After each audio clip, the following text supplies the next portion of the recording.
দুপক্ষের বক্তব্যই আপনারা শুনলেন। অভিযোগ এবং পাল্টা অভিযোগ রয়েছে। বিজেপি কর্মীরা তারা অভিযোগ করছেন যখন সমাবেশে তারা যোগ দিতে যাচ্ছিলেন তাদের বাস লক্ষ্য করে হামলা হয়, ভাঙচুর করা হয়। আর অন্যদিকে তৃণমূলের বক্তব্য যে একেবারে মন্ত্রী শশী পাঁজার বাড়ি লক্ষ্য করে একেবারে পূর্ব পরিকল্পিত হামলা চলেছে, টার্গেটেড অ্যাটাক হয়েছে মন্ত্রী শশী পাঁজার বাড়ি লক্ষ্য করে। আর দুপক্ষের এই সংঘর্ষের মধ্যে পড়ে দুপক্ষেরই সমর্থকেরাই আহত হয়েছেন এবং মন্ত্রী নিজেও আহত হয়েছেন বলে অভিযোগ। আর এই হামলার মাঝে পড়ে আহত হয়েছেন ওসিও বৌবাটা তিনি আহত হয়েছেন, কাঁধে চোট পেয়েছেন তিনি। ইটের আঘাতে মাথা ফেটেছে বিজেপি কর্মীর। দরজায় টানা ইট বৃষ্টি হয়, জানলা ভেঙে চুরমার হয়ে যায়। পাল্টা মারধর করার অভিযোগ তুলছে বিজেপি তৃণমূলের বিরুদ্ধে।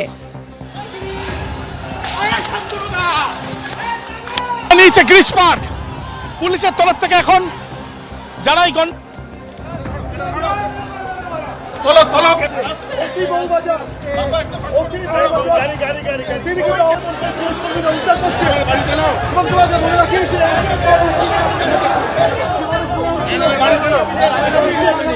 এই ঘটনার পর সাংবাদিকদের মুখোমুখি হয়ে মন্ত্রী শশী পাঁজা কি বলেছেন, কি অভিযোগ করছেন তিনি, শুনুন।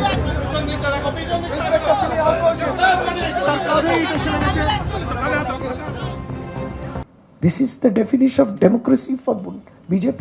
এরা গুন্ডা পুষছে।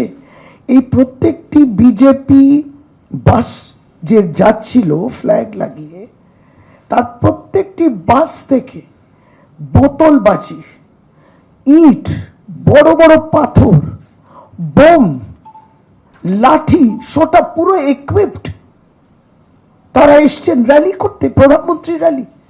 তিনি ভিভিআইপি, তার র্যালিতে এই সমস্ত ব্যবস্থা তারা নিয়ে যাচ্ছেন এগুলো। এবং সেই আমাদের বাড়ির সামনে সেই বয়কট বিজেপি দেখেছে, এই তো তাদের ব্যাপার। তারা পুরো গুন্ডামিতে নেমে এসছে। আমরা বাধ্য হলাম বাড়ির দরজাটা বন্ধ করতে। আমরা কাপুরুষ নই, কাপুরুষ তারা। পর উপদ্রব করলেন, আক্রমণ করলেন। আর প্রধানমন্ত্রী ভাষণে বলছে সব হিসাব লে লেগা। এখনো বাংলা তো সরকার দূরের কথা, তারা বাংলা এই গুন্ডামি, রঙ্গবাজি, দাঙ্গাবাজি করে আর খুন করে বাংলা দখল করবেন আপনি।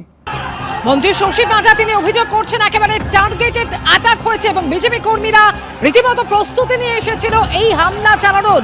বাড়ি লক্ষ্য করে একের পর এক আক্রমণ হয়, জানলার কাঁচ ভেঙে যায় এবং এমনকি টানা ইট বৃষ্টি হয়। মন্ত্রী শশী পাঁজা যে অভিযোগ করলেন রাখলাম আপনাদের সামনে। আর এবারে শোনাবো পাল্টায় বিষয় বিজেপির তরফ থেকে কি বলা হচ্ছে, কি বলেছেন শ্রমিক ভট্টাচার্য, শুনুন। কতই করো হামলা, বিজেপি জিতবে বাংলা, এর উত্তর একটাই। কলকাতা পুলিশ থাকা সত্ত্বেও মোড়ে মোড়ে যেভাবে হামলা করা, পুলিশ বলে এখানে কিছু নেই, যেটা আছে সেটা তৃণমূল।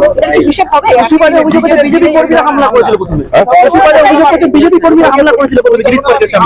ওইটা বলেছে, উনি এটা বলেননি যে বিজেপি কর্মীর ওপর থেকে ড্রোন দিয়ে হামলা চালিয়েছে। আজকে এই ঘটনার পর তৃণমূলের তরফ থেকে সাংবাদিক বৈঠকও করা হয় এবং সেই সাংবাদিক বৈঠকে ঘটনার সময় যেভাবে উত্তপ্ত হয়ে উঠেছিল গিরিশ পার্ক এবং আক্রমণের ঘটনা ঘটেছে বলে তৃণমূল যে অভিযোগ বারবার করছে, সেই সময় ছবিও দেখানো হয় সাংবাদিক বৈঠকে। আমি পার্টি প্রতিনিধিকে বলবো, আমাদের যদি ভিডিওটা একটু দেখান। তার আগে 1 সেকেন্ড, একটা মন্ত্রীর বাড়ি 2-3টে পুলিশ থাকে। একটা মব, 200-250 জনের মব যখন একটা বাড়ি অ্যাটাক করে, পুলিশরাও রক্তাক্ত হয়ে লুটিয়ে পড়েছে আজকে। সেই ছবি আপনাদের গণমাধ্যমে আমরা দেখেছি। তারপর যখন এসছে তখন ওদের অ্যারেস্ট করা হয়েছে, ছড়িয়ে নিয়ে গেছে, ইত্যাদি ইত্যাদি ইত্যাদি। সেটা নিয়ে আরও বিশদে শশীদি অবশ্যই বলবেন। আমি আগে আমাদের পার্টিকে প্রতিনিধিকে অনুরোধ করব যে একটু ভিডিওটা যদি একটু দেখানো হয় আমাদের। পাল্টানো দরকার, পাল্টানো দরকার।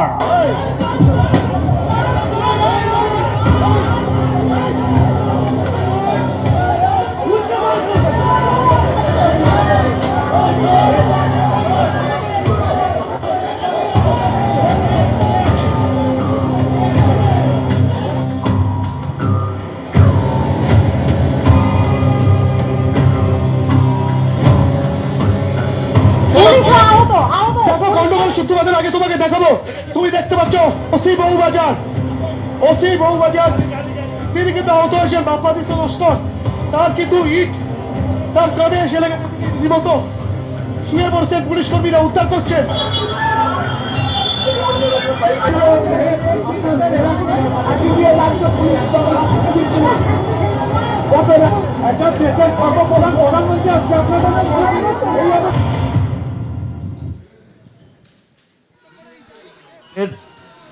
এই পরিবর্তন, এর মানে হচ্ছে উজ্জীবন, এর মানে নবনির্মাণ, এর মানে বাংলায় বদল।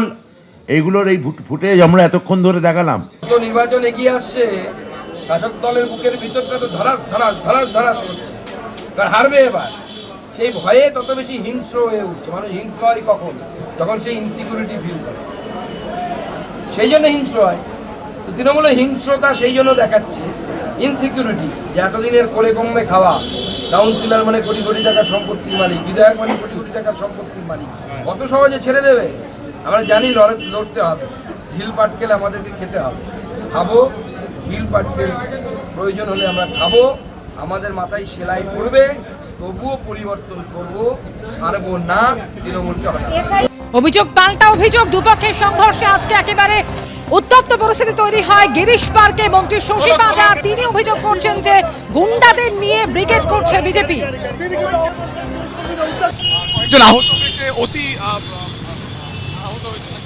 আমরা খোঁজ নিচ্ছি, আপনি বলছেন, আমরা দেখে নিচ্ছি কারা আহত আছে, সব হসপিটাল নিশ্চয়ই আছে, আমরা দেখে নিচ্ছি। এক্ষুনি বলতে পারছি না, এইখানের একটা সিচুয়েশন ছিল, বাকি হসপিটাল থেকে আমরা খোঁজ নিয়ে পরে শেয়ার করে দেবো। আপনারা বলছেন, আমরা সব অভিযোগ খতিয়ে দেখবো কি আছে না আছে।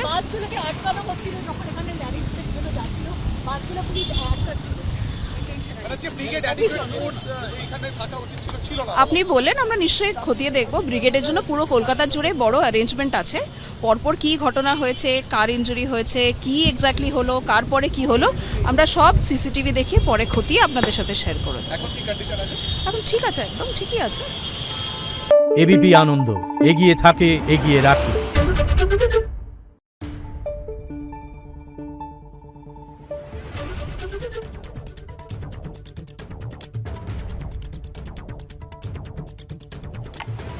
Thank you.